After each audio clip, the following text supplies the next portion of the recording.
محبوب کردگار کے پیارے حسین ہیں، مولائے دو جہاں کے دلارے حسین ہیں، چشم بطول پاک کے تارے حسین ہیں، دریائے زندگی کے کنارے حسین ہیں، دین خدا حق کے سہارے حسین ہیں، ہر شخص کہہ رہا ہے ہمارے حسین ہیں، ہمارے حسین ہیں، ہمارے حسین ہیں۔ اے فاطمہ کے لال تیرا غم منائیں گے، اے فاطمہ کے لال تیرا غم منائیں گے، اے فاطمہ کے لال تیرا غم منائیں گے، اے فاطمہ کے لال تیرا غم منائیں گے۔ روزے ازل کیا تھا جو وعدہ نبھائیں گے، وعدہ نبھائیں گے، وعدہ نبھائیں گے، اے فاطمہ کے لال تیرا غم منائیں گے، اے فاطمہ کے لال تیرا غم منائیں گے، اے فاطمہ کے لال تیرا غم منائیں گے، اے فاطمہ کے لال تیرا غم منائیں گے۔ ہر کی قسم سبیلوں پہ یاد حسین نے، قسم أعوذ سبیلوں پہ بالله من الشيطان الرجيم بسم الله الرحمن الرحيم لا حول ولا قوة إلا بالله العلي العظيم اللهم صل وسلم وزد وبارك على صاحب الدعوة النبوية والصولة الحيدرية والعصمة الفاطمية والحلم الحسنية والشجاعة الحسينية والعبادة السجادية والمآثر الباقرية والآثار الجعفرية والعلوم الكاظمية والحجج الرضبية والجود التقوية والنقابة النقبية والهيبة العسكرية والغيبة الإلهية صلوات يا رب الحسين بحق الحسين اشفي صدر الحسين بظهور الحجة يا رب المؤمنين اشفي صدور المؤمنين بظهور الحجة أما بعد فقد قال الله تبارك وتعالى في القرآن المجيد والفرقان الحميد وقوله الحق وهو أصدق الصادقين أعوذ بالله من الشيطان الرجيم يا أيها الذين آمنوا استجيبوا لله وللرسول إذا دعاكم لما يحييكم صلوا على محمد وآل محمد۔ پروردگار عالم نے ہمیں اربعین کے بہت قریب اس سفر اربعینی میں زندہ سلامت اور توفیقات عبادت اس انداز سے کہ ہم نے اس سفر عرفانی کو بہت پہلے استقبال ماہ محرم الحرام سے آغاز کیا۔ یہ وہ مہینہ جس کا احترام اسلام سے پہلے جاہل لوگ بھی ایک دوسرے سے لڑنے جھگڑنے فساد بیہودہ کلام تمام چیزوں سے پرہیز کرتے تھے۔ ہم تو حسینی ہیں، ہم تو اپنے آقا کا علم، جو علم در حقیقت ہمارے دل میں وہ پرچم جو پرچم امن ہے، پرچم سکون ہے، پرچم علم ہے، پرچم حکمت اور اخلاق حسنہ ہے، جو ولایت کا پرچم ہے، اس کو ہم سجائے رکھتے ہیں۔ الحمدللہ اربعین بہت قریب، اور رب نے ہمیں یہ توفیق دی کہ ہم نے ان 10 مجالس کا آغاز اس عمل سے کیا جو عمل تمام معصومین علیہ السلام کی ارواح کی شادی، ان کی ارواح خوش، اور تمام معصومین ہمیں دعا دیتے ہیں جب ہم درود بھیجتے ہیں محمد و آل محمد پر، اللہم صلی علی محمد و آل محمد۔ امام جعفر الصادق علیہ السلام ہمیں بہت سی بشارتیں دیتے رہے ہیں اور دے رہے ہیں کہ جس نے ایک مرتبہ اس شرف کو حاصل کر لیا کہ اپنا نام درود بھیجنے والوں میں لکھ دیا من صلی علی النبی صلاۃ واحدہ، ایک مرتبہ اگر درود بھیج دیا تو اس ایک درود کے ذریعے، بتایا نا یہ آسان ثواب ہے، لیکن جتنا آسان ہے اتنی برکات بھی زیادہ ہے۔ یہاں ایک درود خارج ہوا ہمارے وجود سے، ہم نے اس کو اپنی زبان پر جاری کیا، دل و جان سے اس کو پڑھا، جواب میں کیا ملا؟ صلی اللہ علیہ فی الف صف من الملائکہ، اللہ تبارک و تعالی 1000 ملائکہ کی صفوں میں اس بندے کے لیے درود بھیجتا ہے۔ یعنی ایک صلوات کے بدلے میں ملائکہ کی کتنی صفیں ہیں؟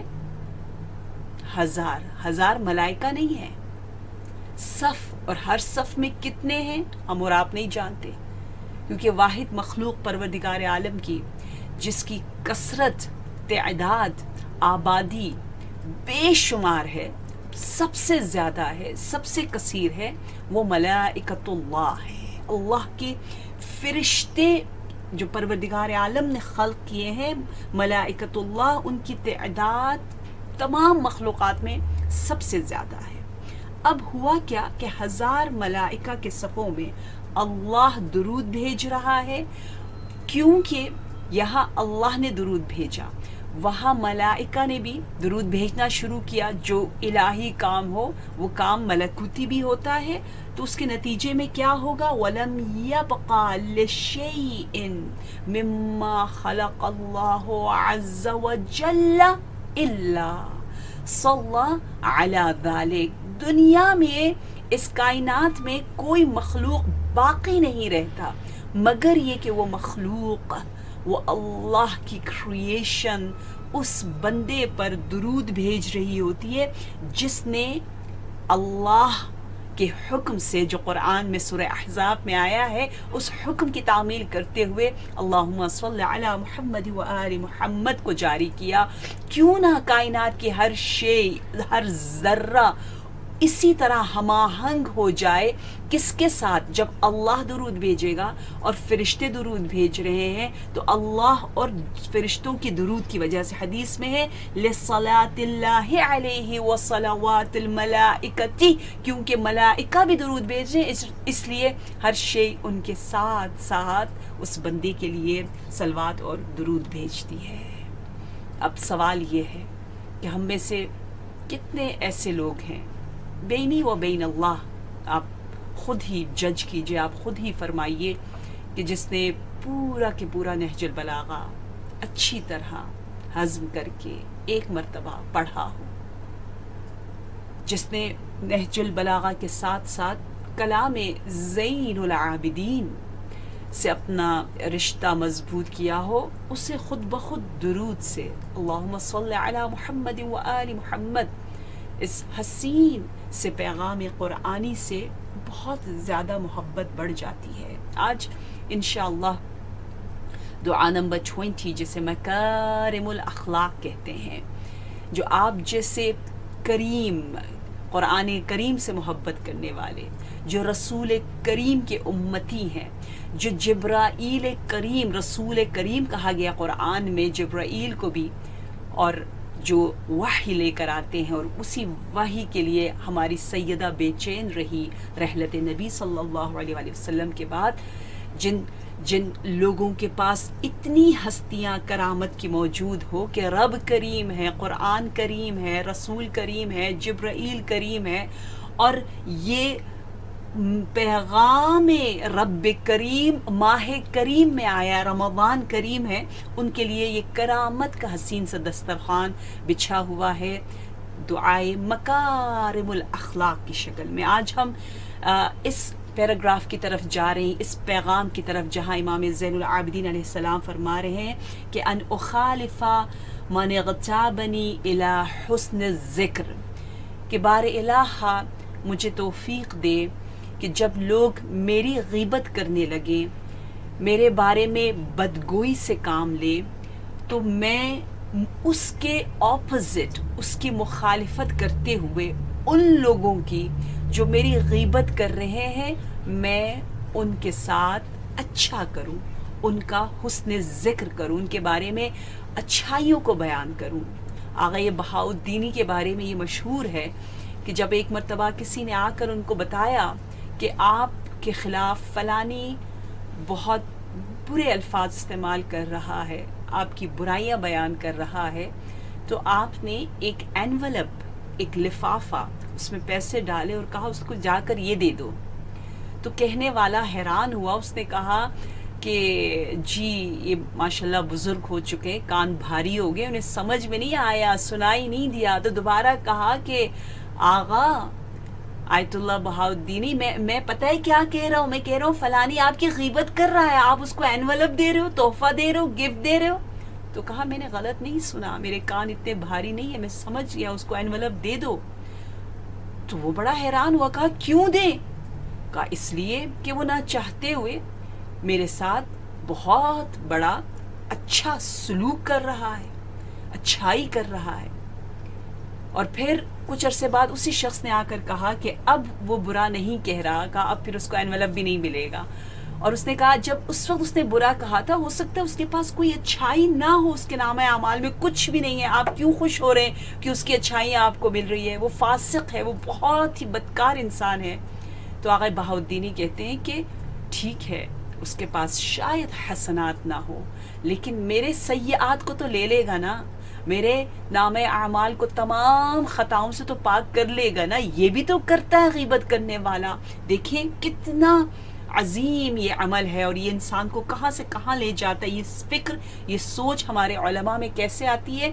جب وہ ائمہ علیہم السلام، جب وہ مکارم الاخلاق جیسی دعاؤں سے اس طرح سے وابستہ رہتے ہیں اور اپنی زندگیوں کو بدل دیتے ہیں۔ الحمدللہ اسکرین پر آ گیا کہ اللہم صلی علی محمد و آل محمد۔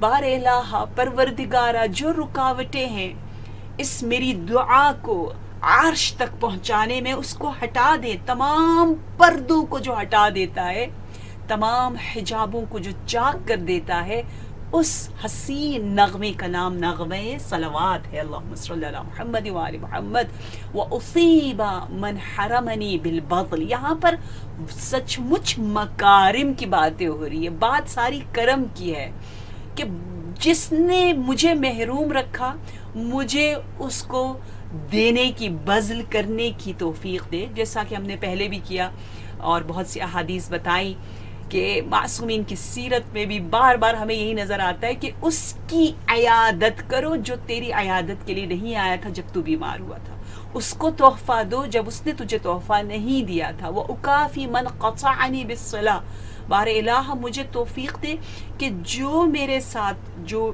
رخ موڑ لیتا ہے، رشتے توڑ دیتا ہے، بدتمیزی کرتا ہے، بد کلامی کرتا ہے، میں اس کے ساتھ صلح کروں، وصلت کروں۔ وَأُخَالِفُ مَنِ اغْتَابَنِي إِلَىٰ حُسْنِ الذِّكْرِ۔ یہاں یہ ایک بہت ہی بڑا چیلنج ہے ہمارے لیے کہ مغتاب جو غیبت کر رہا ہے اس کے ساتھ میرا رویہ کتنا اچھا ہونا چاہیے، وہاں پر بھی میں اپنا کریمانہ انداز دکھاؤں بحق دعائے مکارم الاخلاق۔ حدیث میں بہت خوبصورت کچھ ڈیفینیشن بتائی گئی ہے کن کی؟ کریم کی۔ الکریم من جاز الاساء بالاحسان۔ کریم وہ ہے جو کہ اساء کو، سوء کو احسان کے ذریعے فوراً اس کو ریکور کر دیتا ہے۔ جیسے یہاں پر امام نے بھی فرمایا، امام علی علیہ السلام نے ایک مرتبہ یوں فرمایا کہ میں نے کسی کے ساتھ نہ کوئی اچھائی کی ہے اور نہ ہی کسی کے ساتھ کوئی برائی کی ہے، میں نے کچھ نہیں کیا، میرے پاس نہ حسنات ہے لوگوں کے لیے، لوگوں کے ساتھ میں نے کچھ بھلا نہیں کیا اور نہ ہی لوگوں کے ساتھ کچھ برا کیا ہے۔ تو اصحاب حیران ہوئے، کہا یا امیر المومنین آپ کیا فرما رہے ہیں؟ آپ کا انفاق، آپ کا جہاد، آپ کی تلوار، آپ کا علم، آپ کا تواضع، آپ جو دعا کرتے ہیں اپنے شیعوں کے لیے، یہ تمام چیزیں آپ نے حسنات کی ہیں، بہت بھلائیاں کی لوگوں کے لیے۔ تو آپ نے فرمایا نہیں، جو کچھ میں نے کیا ہے اپنے لیے کیا ہے، میں نے لوگوں کے لیے کچھ بھی نہیں کیا۔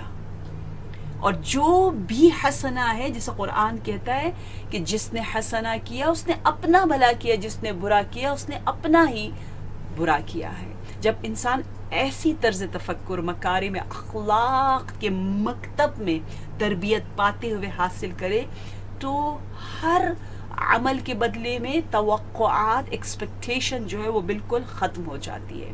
وہی جو دعائے ابو حمزہ صومالی کے ساتھ مناجات شعبانیہ اور تمام ہماری دعاؤں میں یہ بار بار پیغام ملتا ہے، الہی حب لی کمال الانقطاع، بار الہ مجھے سب سے منقطع کر دے، یعنی نا امید کر دے، یعنی لوگوں سے میں ایکسپیکٹ نہ کروں، لوگوں سے توقع نہ رکھوں، کیونکہ میں لوگوں کے ساتھ کچھ کر ہی نہیں رہا. وہ تو وسیلہ ہے، در حقیقت میں رب کے ساتھ جو معاملہ کر رہا ہوں، ڈیلنگ کر رہا ہوں، جب اللہ ہے اور اللہ دیکھ رہا ہے تو مجھے کس چیز کا غم اور دکھ. لہٰذا کریم کون ہے؟ من جاز الاساء بالاحسان، جو سوء کو حسن سے جواب دیتا ہے، نمبر 1. نمبر 2، الکریم من جاد بالموجود، کریم وہ ہے جب آپ کے پاس کچھ ہو تو آپ دیتے ہو، جود و سخا سے کام لیتے ہو. اور کریم وہ ہے جب اس کے پاس نہ بھی ہو تو بھی دیتا ہے. یہ کیسے ہو سکتا ہے کہ میرے پاس کچھ بھی نہیں ہے میں پھر کیسے دوں؟ یہ اکثر ہمارے پاس ایک بہت بڑا کمپلین ہوتا ہے. ہم امیروں کو دیکھ کر سوچیں نا، کیا کتنا خوش نصیب ہے، ہر سال کربلا جاتا ہے، وہ اتنے بکرے پروردگار عالم کی راہ میں فی سبیل اللہ قربانیاں دیتا ہے، کتنا خوش نصیب ہے، اتنے لوگوں کا جہیز دے رہا ہے، فلاں کی مشکل دور کر رہا ہے، فستاں کو وہ دے رہا ہے، کیونکہ یہ آنکھوں میں سامنے بالکل آیا ہے، ہمیں نظر آ رہا ہے. ہم ان چیزوں کو بڑا اپریشیٹ کرتے ہیں، بڑا سمجھتے ہیں اور کہتے ہیں ہمارے پاس کچھ بھی نہیں، ہم کیا دیں، ہماری جیب خالی ہے، کاش ہم بھی دے سکتے. جبکہ جو ہے وہ ہمیں نظر نہیں آ رہا. کیا ہے ہمارے پاس، کیا نہیں ہے ہمارے پاس. پروردگار عالم نے اگر پاکٹ میں، اگر پرس میں آپ کے پاس کارڈز نہیں ہے، پیسے نہیں ہے، بینک خالی ہے، لیکن اتنے اور بینک موجود ہے کہ اس کی طرف توجہ ہمیں دلائی جا رہی ہے. آپ کے پاس عزت ہے، آپ معاشرے میں معزز ہو، آپ کے پاس بہت سے دوسرے سکلز موجود ہیں، آپ کے پاس یہی زبان ہے، یہی جو آپ زندہ ہو، اپنے وجود سے نہ جانے کتنے لوگوں کو فائدہ پہنچا سکتے ہو. یہ واقعہ بہت مشہور ہے امام ہادی علیہ السلام کا کہ آپ کو سامرا جب متوکل نے بلایا، آپ ایک مجمع میں لوگوں کے ساتھ تشریف فرما ہیں، صرف اپنے چاہنے والوں کے درمیان آپ کو بیٹھنے کی اجازت نہیں تھی. لوگ دور سے سلام بھی کرتے، اشارہ بھی کرتے، تو امام کبھی کبھی فرماتے تھے نہ کرو، بہت جاسوس بیٹھے ہیں، وہ یہی دیکھنا چاہ رہے ہیں کہ کون مجھ سے زیادہ قریب ہے، تاکہ پھر تمہاری جان خطرے میں چلی جائے گی.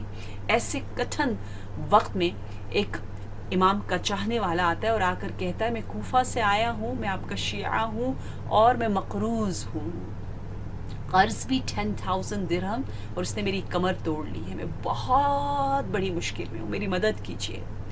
امام فرماتے کاش تو مدینہ میں آتا، میں یہاں سامرہ میں ہوں، میں کیسے تیری مدد کروں، میری جیب خالی ہے، لیکن ایک کام کرنا، ایک کام تم کر سکتے ہو، میں تمہاری مدد کر سکتا ہوں. کہا کیسے؟ کہا کل یہیں پر تم آ جانا اور سب کے سامنے مجھے کہنا کہ میں ہادی جو میں امام ہوں، مجھے مقروض بنا دینا، کہنا میں نے قرض لیا ہے تجھ سے، اور سب کے سامنے مانگنا شروع کرنا، شور کر دینا، فریاد بلند کر دینا، اگر ضرورت پڑے تو میرے گریبان کو بھی پکڑ لینا، کہنا کہ مجھے ابھی قرض دے دو.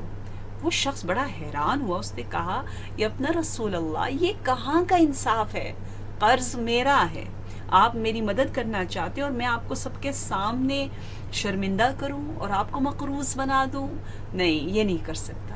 امام نے حکم دیا کہ تجھے یہ کرنا ہوگا، یہی راستہ ہے تجھے اس کمر توڑ آزمائش سے نکالنے کا. امام کے حکم سے وہ شخص دوسرے دن سب کے سامنے شور مچانا شروع کرتا ہے اور امام ہادی سے کہتا ہے کہ مجھے میرا قرض جلد از جلد واپس دو.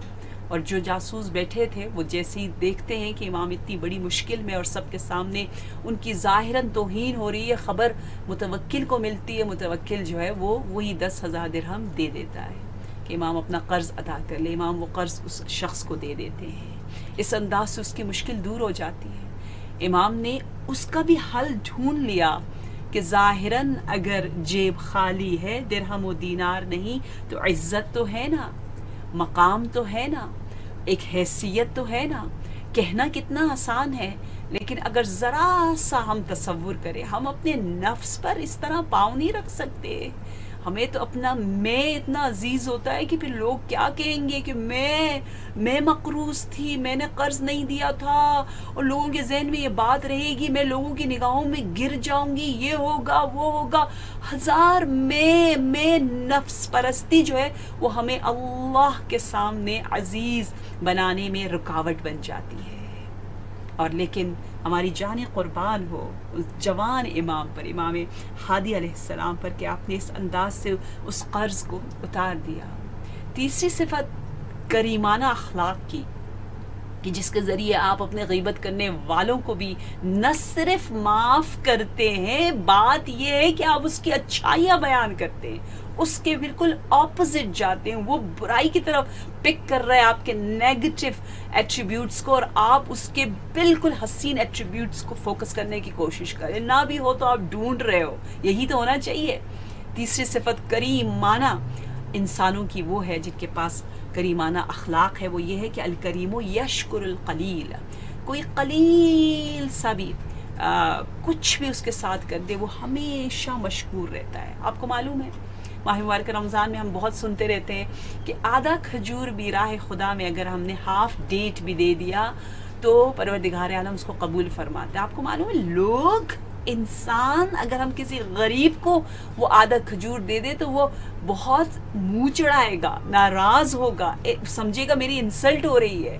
لیکن کیا کہنا اس رب کا جو کریم ہے، جو ہماری جتنی توان میں ہے، اگر زیادہ بھی ہے پھر بھی ہم اپنے لیے رکھ رہے ہیں، آدھا کھجور بھی دے رہے ہیں. خدا کہتے ہیں قبول ہے، قبول ہے. یا من یقبل الیسیر ویعفو عن الکثیر اغفر پروردگارا عن الکثیر. پروردگارا میرے ان گناہوں کو کثیر کو معاف کر دے. کیوں؟ کیونکہ تو بہت قلیل کو قبول کرنے والا ہے. الکریم یتغافل، کریم جو ہے وہ تغافل سے کام لیتا ہے، بہت سی برائیوں کو دیکھتا ہے لیکن اگنور کرتا ہے ایز اف کچھ نہیں ہوا. یہ ایک بہت ہی خوبصورت کریمانہ ٹیکنیک ہے ریلیشن شپس میں، جس کی طرف دن بدن توجہ کم. کیوں؟ کیونکہ جو دوسری تعلیمات ہے اس میں بار بار ہمیں یہ سکھایا جاتا ہے what ever is good for your self, think about your self. میں گزشت، ایثار، قربانی کی جو مٹھاس ہے اور اس کی جو حلاوت ہے، اس کی جو جیت ہے، اس کی جو فتح ہے، اس کا جو سرور ہے، اس سے بہت سے لوگ محروم ہیں. کیوں؟ کیونکہ وہ صحیفہ سجادیہ سے دور ہیں، اور اسی محرومی کی وجہ سے وہ تنہائی گٹھن میں عجیب غم کے زندان میں پھنسے ہوئے. جب بھی میں غم کا زندان کہتی ہوں تو مجھے ایک عجیب زندان یاد آتا ہے، وہ جو ذہنی دباؤ کا زندان ہے جس میں ہم کریمانہ آداب اور سلوک اور عرفان سے دور ہونے کی وجہ سے ہم نے اپنے آپ کو ایک ذہنی دباؤ کے زندان، جیل میں ڈالا ہوا ہے، پھنسے ہوئے دلدل کی طرح بالکل دبتے چلے جا رہے ہیں. وہ زندان کیا ہے؟ کہتے ہیں دنیا کا بدترین زندان، تاریک ترین زندان، خوفناک ترین زندان. کون سا زندان ہے؟ وہ زندان ہے جو زندان پروردگار عالم نے اس انداز سے بنایا، اس انداز سے بھیجا اپنے نبی کو اس زندان میں بھیجا ہے، جس کو ہم کیا کہتے ہیں؟ نبی کا نام ہے وَالظَّنُّونَ، مچھلی والے. نون عربی زبان میں مچھلی کو کہتے، حوت بھی مچھلی کو کہتے. ایک مرتبہ صاحب حوت کہا گیا ہے حضرت یونس علیہ السلام کو، اور ایک مرتبہ وَالظَّنُّونَ کہا گیا ہے. وَالظَّنُّونَ تو سب کو پتہ ہے، سب نماز غفیلہ پڑھنے والی مومنات تشریف فرما ہے. تو نون والے وہ کہتے ہیں نا اول الالباب، اور زی کا جیسے زی بہت زیادہ آتا ہے عربی زبان میں، اس کا مطلب ہوتا ہے والے، عقل والے. اسی طرح مچھلی والا جو ہے صاحب الحوت. اور والظنون کہتے ہیں قرآن میں 4 مرتبہ پروردگار عالم نے حضرت یونس کا نام لیا ہے، اور آپ تقریباً 800 سال پہلے حضرت عیسیٰ علیہ السلام سے پہلے آپ زندگی فرماتے تھے، آپ دنیا میں تھے، اور حضرت ابراہیم علیہ السلام کی نسل سے آپ ان کے پوتوں میں شامل ہوتے تھے، اور آپ نینوا کربلا کی سرزمین پر آپ زندگی اور ایز اے نبی مبعوث ہوئے تھے، اور وہاں کے لوگ جو ہے وہ بت پرست تھے۔ 33 ایئرز میں 33 سال 30 سال سے زیادہ کا عرصہ گزرا، آپ حکم الہی کو عام کرتے رہے، تبلیغ کرتے رہے، لوگوں کو فطرت توحیدی کی طرف دعوت دیتے رہے، لیکن لوگ ٹس سے مس نہیں ہوئے۔ کیا ہوا؟ ہم تو صرف حضرت نوح کا سنتے ہیں نا، لیکن حضرت یونس نے بھی 33 سال کے نتیجے میں صرف 2 لوگوں کو موحد مومن پایا۔ نتیجہ صرف 2 لوگ۔ آپ مایوس ہو گئے، اور ہم ہوتے تو 5 کیا ایک سال میں ہی مایوس ہو گئے۔ سال بھر ہم بولتے رہے، نہ صرف بولتے رہے، کرتے رہے، لوگوں کو سکھاتے رہے، لوگ نہیں آئے، بس اب ہم اس سے زیادہ تھا۔ بچہ بیچارہ 5 مرتبہ کچھ پوچھتا ہے، ہم نا امید ہو جاتے ہیں، 5 دفعہ بتایا پھر بھی نہیں سمجھتا، اس کو تو کچھ سمجھ میں نہیں آتا، فوراً ہم نا امید ہو جاتے ہیں۔ یہ تو نبی اللہ ہے، وسعت صدر، شرح صدر، صبر حضرت یونس پر ہمارا سلام، کہ 33 سال تک کیا کس انداز سے تبلیغ کرتے تھے۔ ہمارا انداز تھوڑی تھا، خود جا کر کیا اخلاق، کیا ایثار، کیا بہترین انداز سے آپ نے تبلیغ کی، لیکن وہ جب نہیں مانے تو آپ نے اپنا جو وطن تھا جہاں آپ تبلیغ کرے تھے اس کو چھوڑ دیا، نا امیدانہ، اور کہتے تقریباً 7 دن لگے کہ آپ ایک کشتی پر سوار ہوئے، اور 7 دن تک اس زندان میں رہے، اور 7 دن بعد جب آپ اس زندان مچھلی سے نکلے تو 7 دن آپ کو ریکور ہونے میں لگا، اور 7 دن واپس وطن پہنچنے میں لگا، تو تقریباً یہ 4 ویکس کا ایک حسین سا انسٹیٹیوٹ تھا، ایک حسین سا توحیدی مکتب تھا حضرت یونس کے لیے، اور یہ مکتب، یہ مدرس، یہ انسٹیٹیوٹ قیامت تک کے لیے پروردگار عالم نے اس کی خبر جو ہے وہ تمام انسانوں کو دے دی، تمام مسلمانوں کو دے دی، کہ دیکھو ہوا کیا، کیسے حضرت یونس نکلے، کہاں گئے، کیا کیا، اور کیسے نجات ہوئی، اور پھر کیسے زندگی کا آغاز کیا۔ ہم بھی اسی انسٹیٹیوٹ میں ہیں، ہم بھی ہیں، جیسے میں نے آپ کو بتایا، ہم سب زندان میں ہیں، زندان ظلم، زندان شہوت، زندان جہالت، زندان ذہنی دباؤ، زندان اخلاق سوء، بہت ہی برے اخلاق، جس کا اخلاق برا سب سے پہلے اپنے آپ کو ٹارچر کر رہا ہوتا ہے۔ سب سے زیادہ مظلوم وہ ہے جس کا اخلاق برا ہے، کیونکہ وہ اپنے آپ کو جتنا تنگ کر رہا ہوتا ہے اتنا شاید دوسروں کو تنگ نہیں کر رہا ہوتا۔ تو اس زندان میں جب حضرت یونس کو ڈالا گیا تو آپ نے اس زندان کی گہرائی میں، جو مچھلی کا پیٹ ہے، جہاں پر ہم کہتے ہیں نہ نور ہے، نہ لائٹ ہے، نہ کھانا ہے، نہ پینے کو ہے، کچھ بھی نہیں، یعنی ہر اعتبار سے نہ سردی گرمی، نہ فرار کا کوئی راستہ، اور نہ ظاہراً اس اعتبار سے ایک انسان کو ایک صفائی چاہیے ہوتی ہے، اس اعتبار سے نہ طعام ہے، کچھ بھی نہیں، بدترین جیل، مچھلی کا بطن۔ حضرت یونس وہاں تشریف فرما ہے، اور لیکن آپ جیسے ہی وہاں گئے آپ نے آہستہ آہستہ ریگریٹ کرنا شروع کیا، آپ سمجھ گئے پروردگار عالم اس ترک اولا گناہ نہیں ہے، بالکل کوئی گناہ نہیں کیا، صرف آپ تنگ آ گئے، آپ نے کہا یہ کیا، یہ کیسی قوم ہے، 33 سال اور 2 بندے، یہ لوگ سنتے کیوں نہیں ہیں؟ آپ نے ان کے لیے بد دعا کی، بد دعا کرنا کوئی گناہ نہیں ہے، گناہ نہیں ہے، پروردگار یہ ہدایت نہیں لے رہے، میں حجت تمام کر چکا ہوں، میں کیا کروں، یہ گناہ ہے؟ نہیں، یہ گناہ نہیں ہے۔ لیکن پروردگار عالم کتنا مہربان ہے، وہ ارحم الراحمین ہے، اس نے کہا میرے بندوں کو اور مہلت دو۔ اس لیے جب حضرت یونس نے شاید 1 مرتبہ کہا، صرف 1 مرتبہ، سبحانک لا الہ الا انت سبحانک انی کنت من الظالمین، وہ 1 بار آیت اللہ بہجت فرماتے ہیں کہ ٹھیک ہے، لوگ کہتے ہیں آپ 400 مرتبہ یہ ذکر پڑھو، 500 مرتبہ، 1000 مرتبہ، اگر آپ نے 1 بار بھی صحیح معنی میں سمجھ کے اس ذکر کو پڑھ لیا تو نجات ہے۔ کیوں؟ کیونکہ آپ اس میں ذرا سا آپ غور کیجئے، انی کنت من الظالمین، انی میں نمبر 1 انا جو ہوتا ہے وہ عربی زبان میں تاکید کے لیے ایمفسائز کرے، indeed, for sure، نمبر 1۔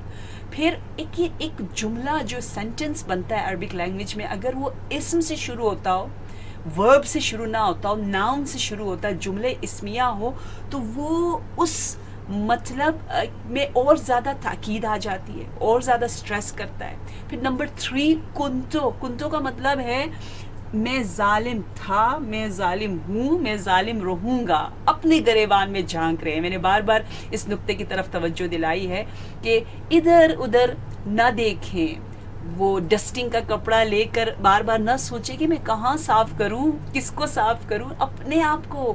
یہ یونسی حسین سا درس ہے ہم سب کے لیے، تاکہ اس زندان بطن مچھلی سے ہم سب کو نجات ملے، جس میں ہم سب کے سب گرفتار کبھی نہ کبھی ہوتے ہی رہتے ہیں۔ انی کنتو من الظالمین، کنتو یعنی ہمیشہ ہمیشہ، یعنی ہر حال میں ہوں ہی ظالم، میں نے ہی ظلم کیا ہے، اپنے آپ کو برا کہنا۔ کہتے یہاں جیسے ہی اقرار ہوا، وہاں پر فوراً نجات مل گئی، نجات ہی نجات ہے۔ اس لیے حدیث میں ہے کہ من احزن مؤمنا، جس نے کسی مؤمن کو محزون کر دیا، غمگین کر دیا، اس کے دل پر کوئی غم ڈال دیا، توہین کر دی، تو کیا ہوتا ہے؟ پروردگار عالم نے کہا کہ اگر کسی نے کسی مومن کو غمگین کیا، ثم اعطاہ الدنیا، پھر آپ بے شک پوری بہت سی گفٹس دنیا اس کو دے دو، لم یکن کفارتو، اس کا کفارہ ادا نہیں ہوگا اس حزن کا۔ وہ حزن جو ہے وہ جب تک نکلے نہ، جب تک اچھی طرح ختم نہ ہو، جب تک صحیح معنی میں وہ معاف نہ کرے، پوری دنیا بھی آپ اس کے سامنے رکھ لیں، وہ کفارہ ادا نہیں ہو سکتا۔ اتنا سخت ہے کسی کے بارے میں برے الفاظ استعمال کرنا، غیبت کرنا، کسی کے دل کو مغموم بنانا۔ اس لیے ہمیں ملتا ہے کہ لوگ آج کل بھی بہت زیادہ ہوتا ہے، ایسی باتیں کرتے ہیں جس سے بہت زیادہ انسان کا دل شکستہ ہو جاتا ہے، دل ٹوٹ جاتا ہے۔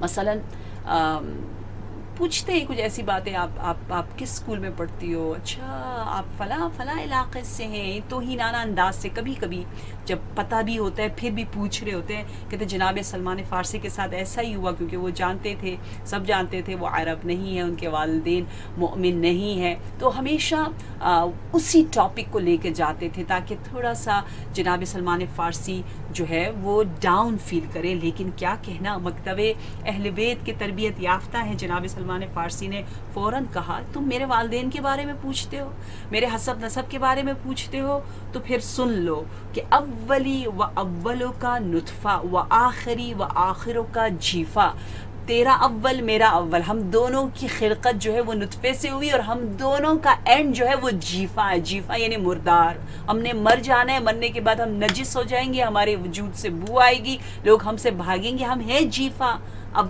آخر ہمارا جیفہ ہے۔ اور پھر فرمایا فمن ثقلت موازینہ، ہاں اصل پتہ وہاں چلے گا کہ جب نام اعمال جس کا جتنا سنگین ہوگا وہ اتنا نورانی ہوگا بارگاہ الہی میں۔ اس وقت دیکھیں گے کہ کس کا حسب نسب، کس کا کردار، کس کے پاس کتنا زیادہ پروردگار عالم نے اس کو نعمتیں دے رکھی ہے۔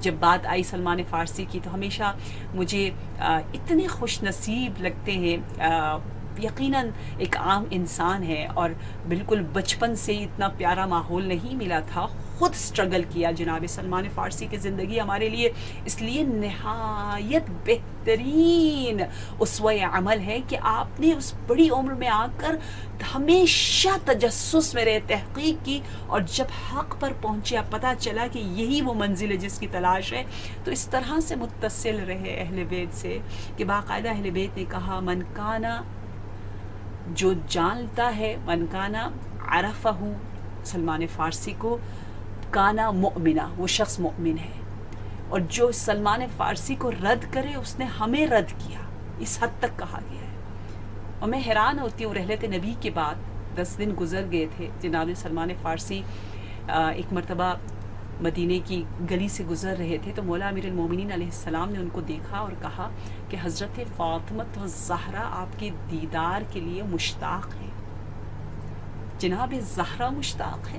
رحلت نبی کے بعد اس شاگرد نبی کو دیکھے اور نہ جانے کیا مصلحتیں ہیں، لیکن وہ دل اتنا پاک ہے اور وہ اتنا ایمان سے بھرا ہے کہ جناب زہرا مشتاق ہے۔ اور باقاعدہ روایات میں بتایا گیا ہے کہ جناب فاطمہ الزہرا سلام اللہ علیہا نے کفن حضرت سلمان فارسی کفن کا انتظام کیا. ایک کفن جس کا انتظام جناب زہرا فرما رہی، دوسری طرف امام علی علیہ السلام نے کفن حضرت سلمان فارسی میں یہ اشعار جو آپ سے منسوب ہے اس کو لکھا.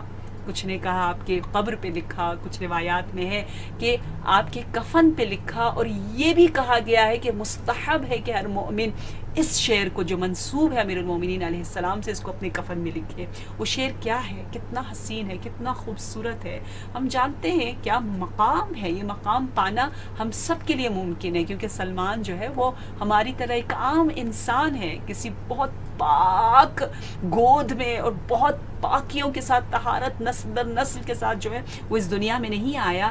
باقاعدہ روایت میں ہے سلمان محدث ہیں جن سے ملائکہ اسرائیل گفتگو کرتے ہیں.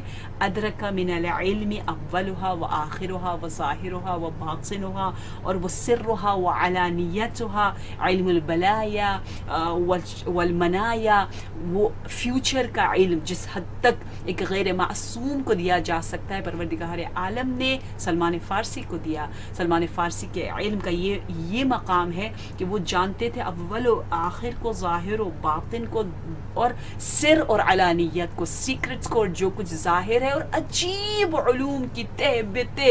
کیونکہ آپ بالکل متصل اور ذوب اور میلٹ ہو چکے ہیں عشق علی ابن ابی طالب علیہ السلام میں. اللہم صلی اللہ علیہ وسلم. اور پھر یوں بتایا گیا ہے کہ جو شعر مولا امیر المومنین نے لکھا وہ کتنا پیارا ہے، وہ بھی ایک کریم کی نشانی ہے. دعائے مکارم الاخلاق ہے. ہم نے زیادہ تر سٹریس کرامت پہ کیا کیونکہ کریم کسی کی برائی نہیں کرتا بلکہ جس نے اس کی برائی کی ہو، غیبت کی ہو، اس کے بارے میں اچھائی کرنے کی تلاش میں رہتا ہے. اللہ کرے ہماری سوچ اب ایسی ہو. اب نہ صرف ہم نے ناراض ہونا ہے کہ ایسی کی تیسی فلاں نے میرے بارے میں برا کہا، نہیں، کیا کہا، کب کہا، کس کے سامنے کہا، نہیں، اتنے کھال اتارنے کی ضرورت نہیں ہے کیونکہ رب ہے نا. فوراً کیا کہنا ہے، اچھا اب میں کیسے اس کے ساتھ اچھا کر سکتی ہوں.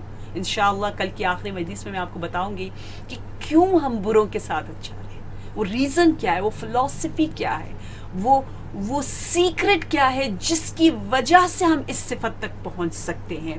اور یوں یہ شعر لکھا ہے کہ وفدت علی الکریم بغیر زاد، وفد تو یعنی میں آیا ہوں، میں جا رہا ہوں پروردگار عالم کے پاس لیکن بغیر کسی ذات کے. کیونکہ رب جو ہے وہ کریم ہے. میں زاد راہ لے کر نہیں آیا. من الحسنات وقلب سلیم، نہ میرے پاس حسنات ہے نہ قلب سلیم ہے، کچھ بھی نہیں. میں خالی ہاتھ کریم کے در پر آ رہا ہوں. کیونکہ حمل الذات اقبل کل شیء اذا کان الوفود علی الکریم. اگر آپ کسی کریم کے گھر جاؤ اور کچھ لے کر جاؤ تو یہ سب سے زیادہ قبیح عمل ہے. آپ کو کسی بہت بڑے بادشاہ نے بلایا اور آپ اپنا کھانے کا سامان خود لے کر جائیں تو وہ اس بادشاہ کی، اس کریم کی انسلٹ ہوگی، توہین ہوگی.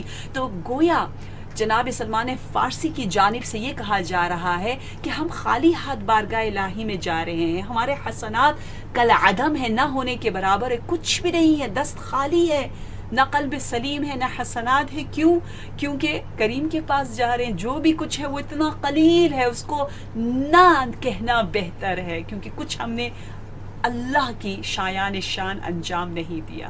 کیا خوبصورت شعر ہے. اور اگر ہمارے پاس یہی تواضع موجود ہو، یہی عجز، یہی انکساری کہ نہ میرے پاس قلب سلیم ہے نہ کوئی حسنات ہے، میرا دامن خالی ہے، پروردگارہ تو خود اپنے کرم کے ذریعے، فضل کے ذریعے میرے ساتھ معاملہ کر، تو وہاں یہ بندگی کا حق ادا ہو جاتا ہے. پروردگار عالم کو ایسے لوگ پسند ہے جو اپنے اعمال کو حقیر کیا بالکل ہی کالعدم سمجھے. کہتے شکر، انشاءاللہ شکر پر بھی بہت خوبصورت گفتگویں انشاءاللہ جو احادیث ہمیں بتائی مجالس میں بیان ہوں گی کہ شکر، حقیقی شکر یہی ہے کہ جب آپ شکر کرتے ہو، پروردگارہ تیرا شکر ہے تو نے مجھے یہ نعمت دی، پروردگارہ تیرا شکر ہے تو نے مجھے وہ نعمت دی. آپ شکر کرتے کرتے کرتے کرتے آپ کہتے یہ جو میں نے شکر کیا اس پر بھی مجھے شکر کرنا ہے کیونکہ اس شکر کی توفیق بھی رب نے دی، اب اس شکر کا بھی کرنا ہے. اسی طرح کرتے کرتے آپ اگر اس نتیجے پہ پہنچ جاتے ہیں اور آخر میں آپ کہتے ہیں بار الہ، میں تو عاجز ہوں شکر کرنے سے. یہ عجز، یہ نتیجہ وہاں پر آواز آتی ہے، منادی ندا دیتا ہے، اے میرے بندے اب تو نے شکر کر لیا. کیوں؟ کیونکہ تو نے سمجھ لیا کہ تیرے پاس شکر حقیقی کرنے کی، شکر کرنے کی کوئی توانائی ہے ہی نہیں. اللہم لک الحمد حمد الشاکرین لک علی مصابہم. بار الہ تیرا شکر ہے، شکر ہے کہ تو نے ہمیں نعمت ولایت، نعمت حسین، نعمت اسیران کربلا، کہ جن کی زندگی سے ہم اتنا کچھ سیکھتے ہیں. سب سے بڑی دولت ہمارے پاس بکا، یہ دل غمگین ہے. آئیے اپنے دلوں کو لے چلتے ہیں کربلا، کربلا، کربلا، جہاں ہر غمگین دل، ہر مضطرب دل کو سکون مل جاتا ہے. جب کربلا پہنچتے ہیں تو آپ کو وہ داستان یاد آتی ہے جہاں تمام بیویاں جناب سکینہ کو یاد کر رہی ہیں کہ کاش جب واپس آئی تھی نا بیبیاں، کل 40 کے مسائل میں ہم بیان کریں گے، وہاں ہر کوئی شرمندہ ہے کہ سکینہ ہمارے ساتھ نہیں. سکینہ ہوتی تو آج اپنے بابا کی قبر پر جس انداز سے زیارت کرتی. ہائے ہم اس امانت کو چھوڑ آئے. شرمندہ ہے بیبیاں، یاد کر رہی ہے شام کے مصائب کو. میرا دل کہتا ہے امام زین العابدین نے جو کہا نا 3 مرتبہ، الشام الشام الشام، شاید میرے آقا نے، میرے غیرت مند امام نے ایک بار بازار شام کو یاد کیا، ایک بار دربار شام کو یاد کیا، ایک بار زندان شام کو یاد کیا، اور پھر کیا دیکھا کہ بازار شام میں جس انداز سے امام رو رو کر پکار رہے تھے کہ دیکھو یہاں بازار میں لوگوں نے انگاریاں پھینکنا شروع کر دی. میرے آقا کے سر پر ایک انگارہ آ کر گرا. آپ فریاد بلند کرتے ہیں کہ کوئی اس کو میرے سر سے ہٹا دے، کوئی نہیں ہٹاتا. میرے امام کا سر جل جاتا ہے. اور دوسرا، جب دربار میں جانے کا وقت آتا ہے تو کیا دیکھا، جناب زینب کبریٰ کو جلا لایا. بی بی تھک گئی ہوں گی اتنے درباروں میں، منزلوں میں، بے حیاؤں کے مجمع میں جا جا کر. بی بی نے کہا اب میں اس شرابیوں کی مجمع میں نہ جاؤں گی. لیکن کیا دیکھا، سر مظلوم کربلا اشک بہا رہا ہے. ان اشکوں کو دیکھ کر بی بی نے کہہ دیا اے میرے ماں جائے، اے میرے حسین، زینب یہ قدم بھی اٹھا لے گی. اور تیسرا منظر جسے امام سجاد کبھی نہ بھول سکے، وہ منظر کون سا ہے؟ وہ منظر زندان کا ہے، جہاں زندان میں زندانی روتے تو تازیانے پڑھتے تھے. عزادارو آج ہم اسی لیے رو رہے ہیں. اگر سکینہ کو رونے دیا ہوتا، اگر حضرت زینب کے ہر یا حسین پر نیزے نہ مارے ہوتے تو شاید آج ہم اس طرح نہ رو رہے ہوتے. ہاں عزادارو، جب جناب سکینہ نے اپنے بابا کو عالم رؤیا میں دیکھا، بچی اس تاریک سے زندان کے ایک کونے سے دوسرے کونے میں دوڑتی، کہتی میں نے بابا کو دیکھا تھا، بابا ابھی یہاں تھے، ابھی یہاں تھے. بار بار بابا کو یاد کر رہی ہے، اور جس کی وجہ سے وہ شرابی دربار میں اذیت ہوتا ہے، کہتا ہے سر دے دو. جب سر آتا ہے عزادارو، امام سید الساجدین جوان تھے، 23 سال کے امام ہے، لیکن بال سفید ہو گئے، کمر جھک گئی. کہتے ہیں نا جابر نے عطیہ سے کہا تھا زمین کربلا پر 40 کے موقع پر کہ دیکھو میرا امام آنے والا ہے، میرا زمانے کا امام. جناب جابر نابینا تھے.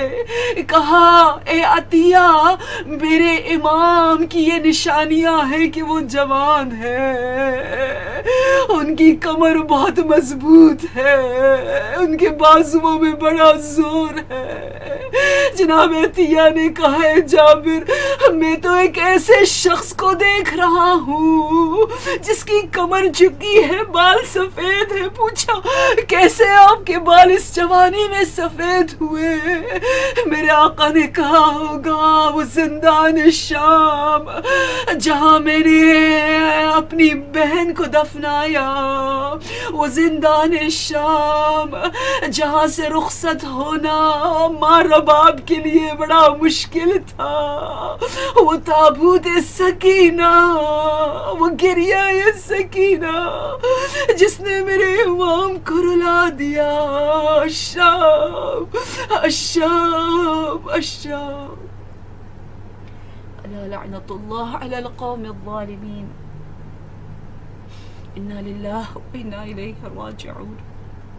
پروردگار منتقم خون حسین ہمارے زندہ مہربان امام عصر کو اذن ظہور عنایت فرما، امام کی دعاؤں میں ہمارا نام شامل فرما۔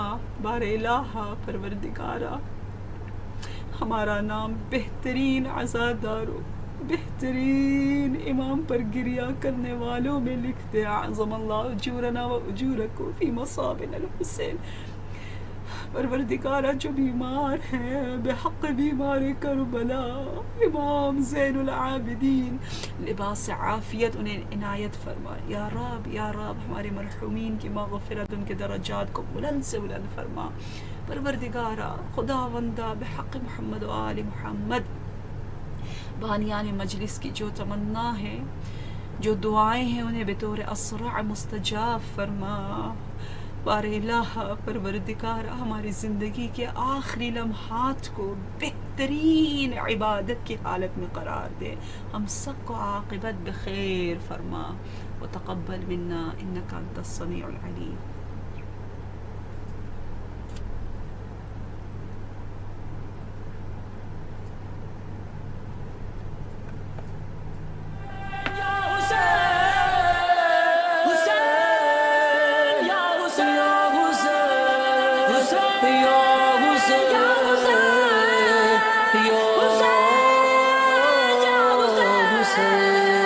محبوب کردگار کے پیارے حسین ہیں، مولائے دو جہاں کے دلارے حسین ہیں، چشم بطول پاک کے تارے حسین ہیں، دریائے زندگی کے کنارے حسین ہیں، دین خدا حق کے سہارے حسین ہیں، ہر شخص کہہ رہا ہے ہمارے حسین ہیں، ہمارے حسین ہیں، ہمارے حسین ہیں۔ اے فاطمہ کے لال تیرا غم منائیں گے، اے فاطمہ کے لال تیرا غم منائیں گے، اے فاطمہ کے لال تیرا غم منائیں گے، اے فاطمہ کے لال تیرا غم منائیں گے۔ روزے ازل کیا تھا جو وعدہ نبھائیں گے، وعدہ نبھائیں گے، وعدہ نبھائیں گے، اے فاطمہ کے لال تیرا غم منائیں گے،